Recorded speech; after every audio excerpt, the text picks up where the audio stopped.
I recognized Mr. Kaplan first.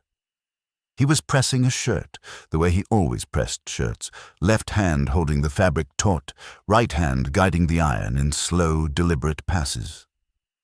I watched him for 11 minutes on a surveillance monitor before I remembered that his dry cleaning shop has been closed for 8 months. The building has been gutted down to the studs, and I'm the one who evicted him. I need to tell you what I did before I tell you what the cameras showed me. Because if I start with the cameras, you'll think this is a ghost story. It isn't. Ghosts are innocent. They didn't choose to be dead. I chose to do what I did, and everything that happened after was the cost of that choice, and the cameras just made me watch it. I bought the building at 714 Harmon Street in April of 2021. $930,000. 3-story mixed-use commercial property in Greenfield, a neighborhood that had been working class for 60 years and was becoming something else. You know the word. Gentrification. I knew the word too. I just thought it described what other people did. The building had 4 tenants. Ground floor, Kaplan's Tailoring and Dry Cleaning, 28 years. Next to it, Cocina Reyes, a Dominican restaurant run by Edgar and Rosa Reyes and their daughter Marisol. Second floor, the Whitfield School of Dance, where a woman named Deborah Whitfield had been teaching children for 15 years. Third floor, a 2-person social services non-profit called Greenfield Community Aid. I gave them all 90 days. The law required 60. I gave 90 because I thought that made me generous. I remember thinking that word. Generous. I slept fine.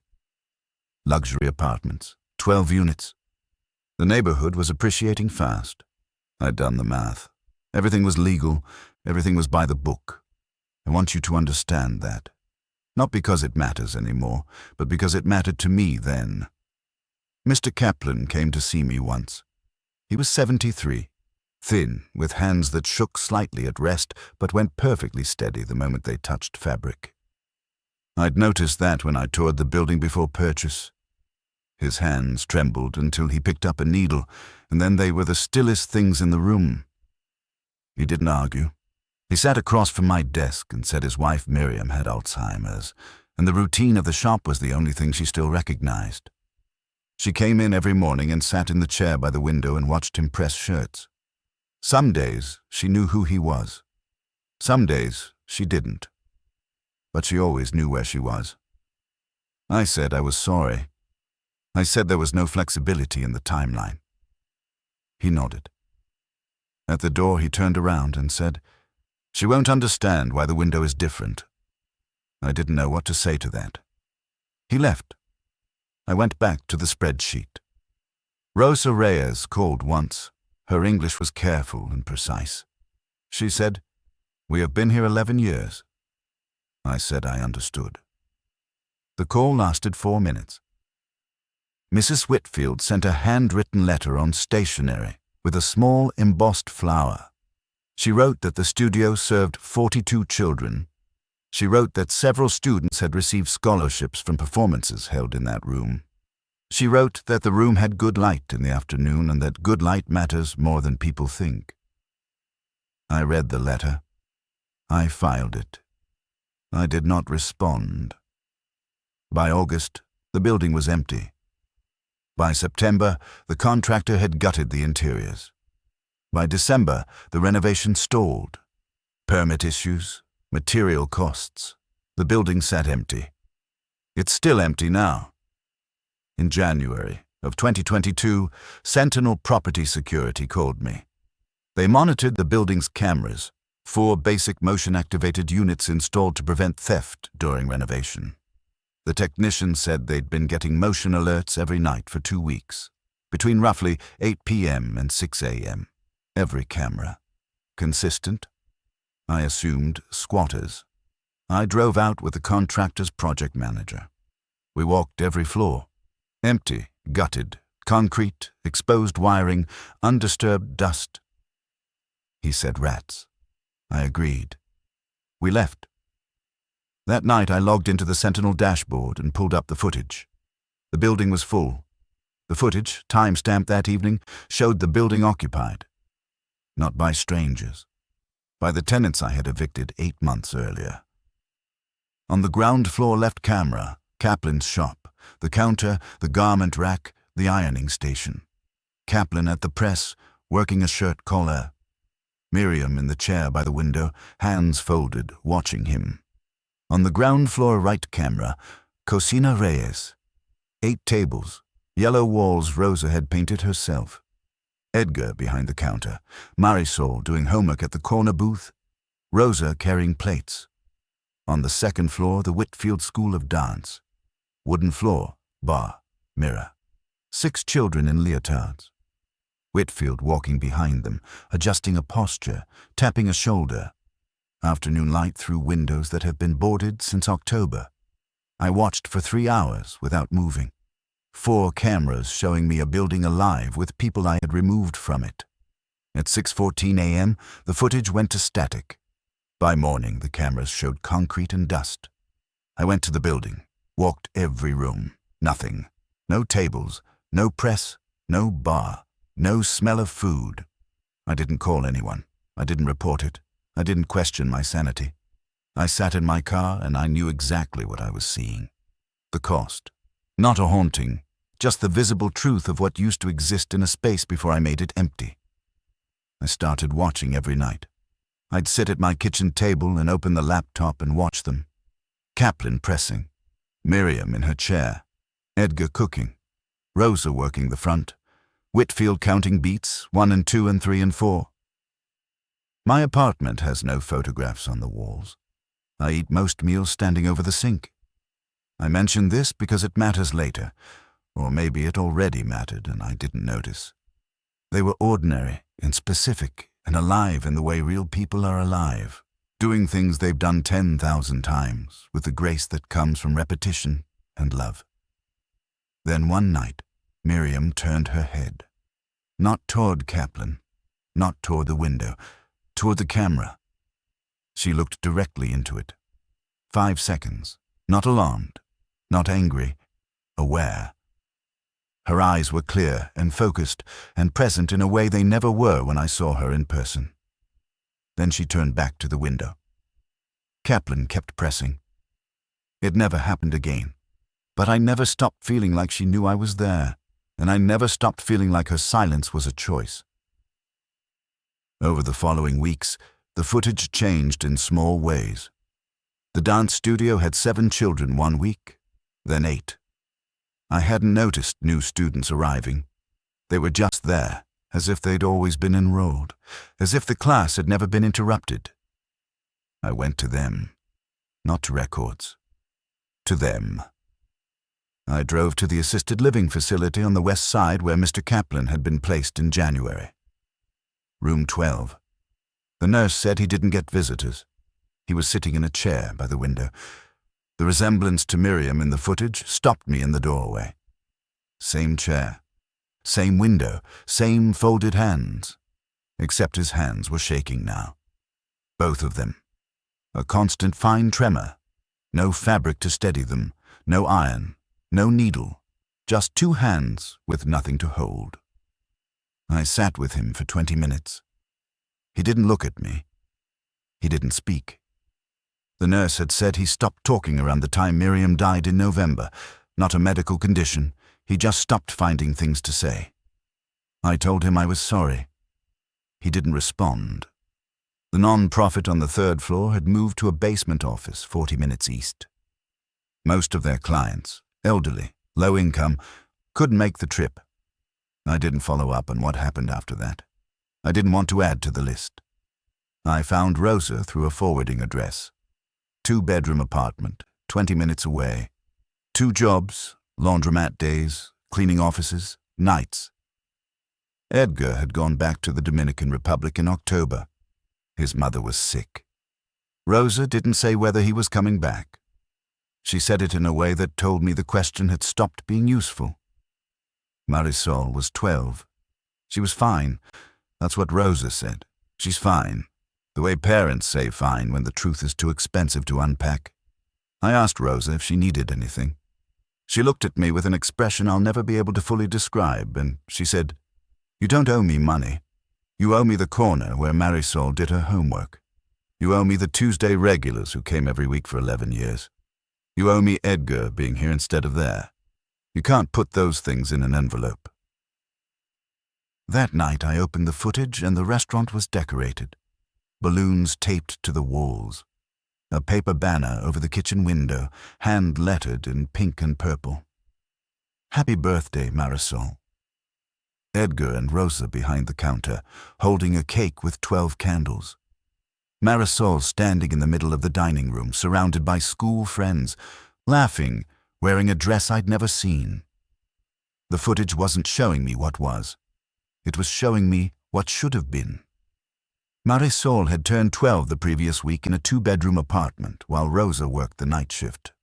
No party, no cake, no father, no corner booth.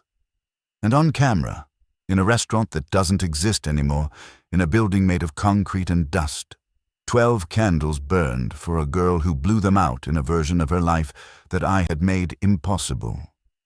I closed the laptop. I sat in my apartment with no photographs on the walls, and I understood something I hadn't before. The footage wasn't a recording.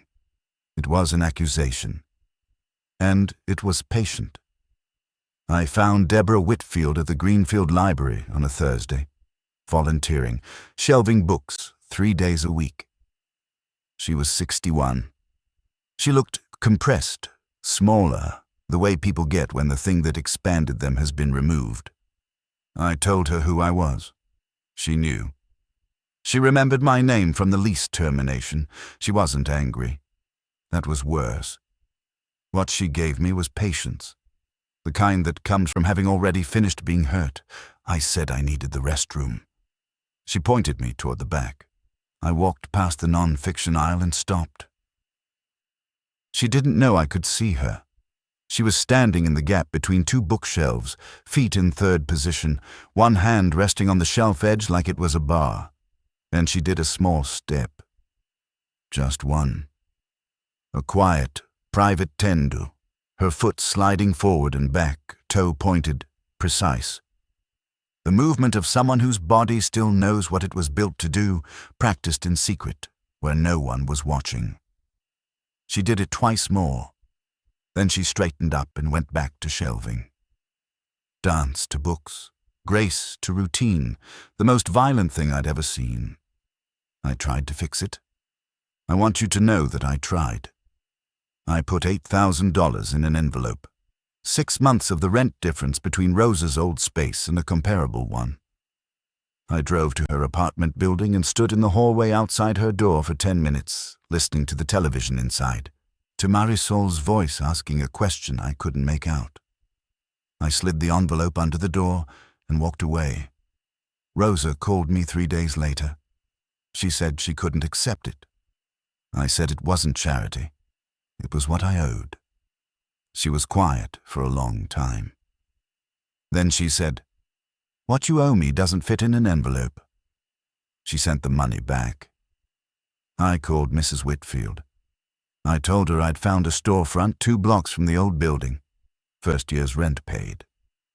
She could have her studio back. She said yes. I wasn't expecting that. We set up the space. I paid for flooring, mirrors, the bar. She brought the music. She printed flyers. She called every parent she still had numbers for.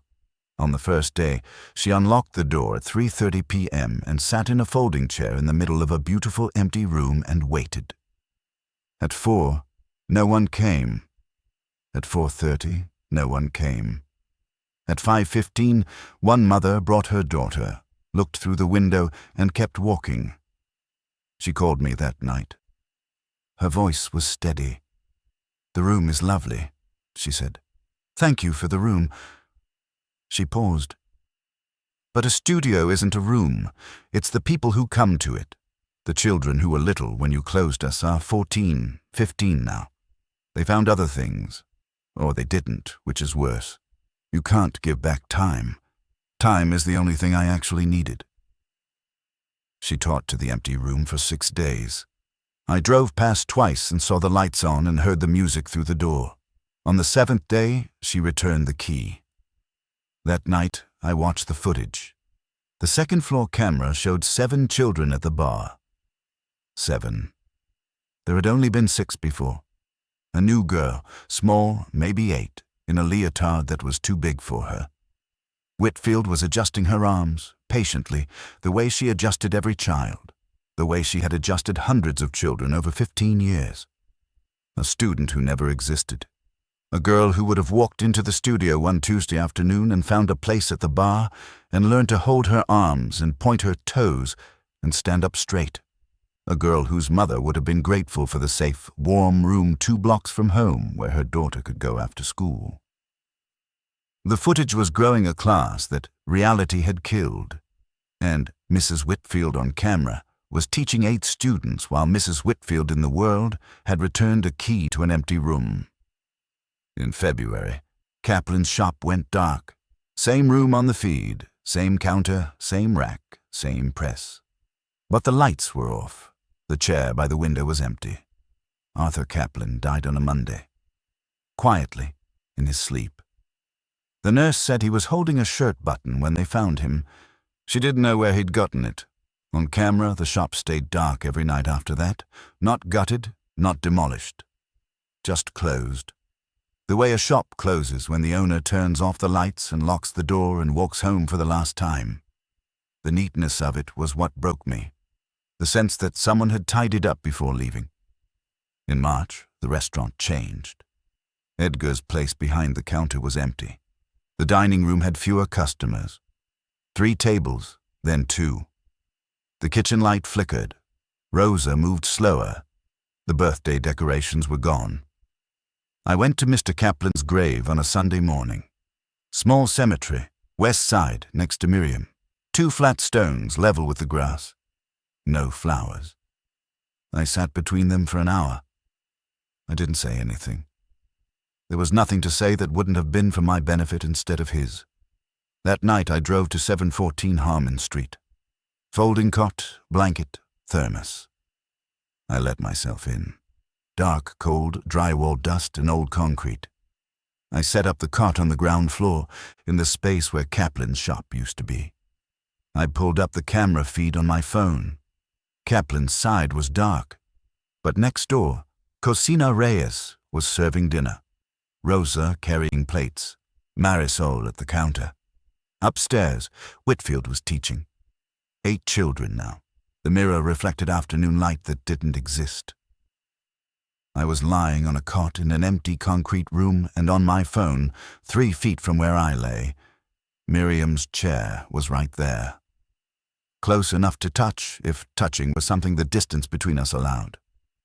I put the phone down. I lay in the dark, and I listened. I thought if I was quiet enough, I might hear the iron. The sizzle of steam on cotton, the creak of a chair. Nothing. Just the building settling. Just the wind through the gaps in the boarding. I still watch the footage. Every night. I know I should stop, the way you know you should stop pressing a bruise. But the pain is the only proof the damage is real. The restaurant gets quieter every week. The kitchen light flickers more often. One of these nights I know it will go dark the way the dry cleaner went dark. Neat and final. Lights off, door locked. Upstairs, the dance studio has 9 children now, then 10. The footage keeps adding students to a class that will never exist.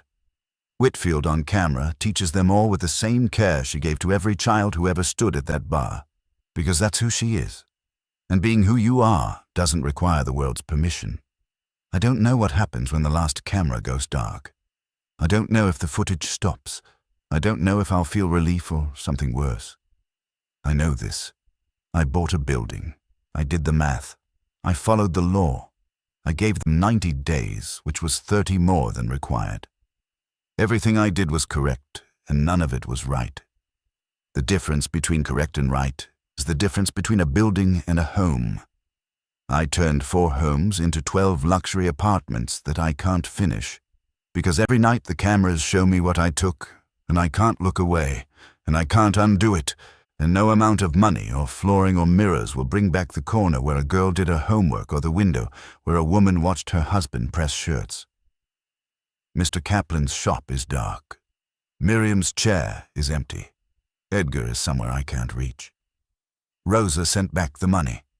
Mrs. Whitfield returned the key. The non-profit's clients can't make the trip. And every night, between 8 and 6, the building remembers what I made it forget. I sleep at 7:14 most nights now. On the cot, in the dark, in the space where a man pressed shirts for 28 years with hands that never shook. Some nights, just before I fall asleep, I think I hear it. Not on the cameras, not through the phone. In the room. Faint. Almost nothing. The hiss of a steam iron. The creak of a chair. A man humming a tune he doesn't know the name of. And I lie there, and I listen, and I don't move, because moving would make it stop, and making things stop is the only thing I've ever been good at.